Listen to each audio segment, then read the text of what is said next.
Xin chào các bạn đã quay lại với kênh Ly Episode 81. Và sau đây mình sẽ xin cộng một khúc được mang tên Sẽ Thế Thôi.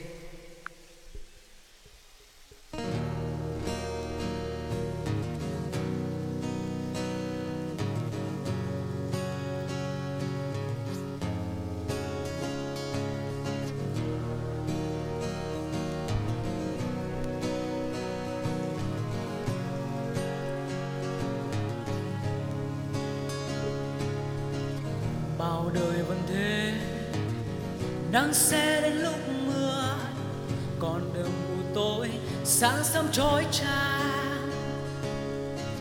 Đau buồn là hoang phí, cũng sẽ đến lúc vui, còn đường êm ái cũng có khi gấp ghềnh. Sẽ thế thôi.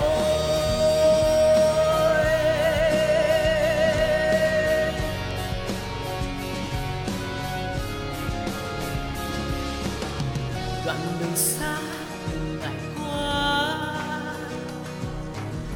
tình người lắm điều ngoài nghĩ.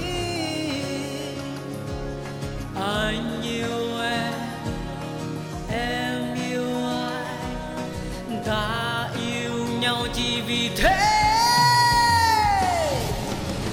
Hãy tìm lại nhau, đừng vội tìm mau, đừng thù hận nhau, đừng gieo thêm đau.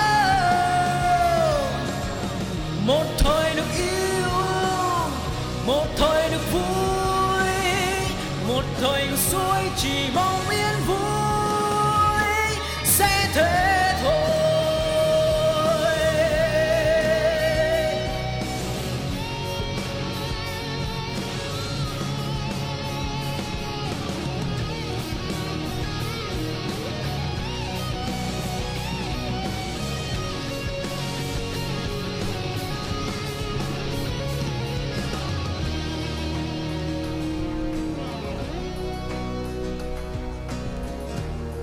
Buồn là hoang phí, cũng sẽ đến lúc vui, con đường êm ái cũng có khi gấp ghềnh.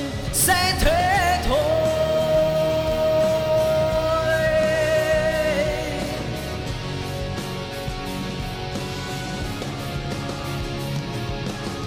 Đoạn đường xa ngày qua, tình người lắm điều ngoài nghĩ. Anh yêu em yêu anh, ta yêu nhau chỉ vì thế. Hãy tìm lại nhau, đừng vội tìm mau, đừng thù hận nhau, đừng gieo thêm đau. Một thời được yêu, một thời được vui, một đời ngược xuôi chỉ mong yên vui. Sẽ thế thôi.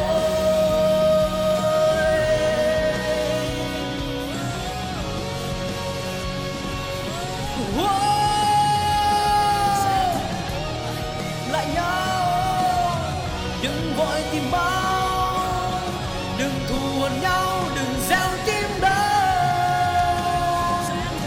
Một thời được yêu, một thời được vui, một thời xuôi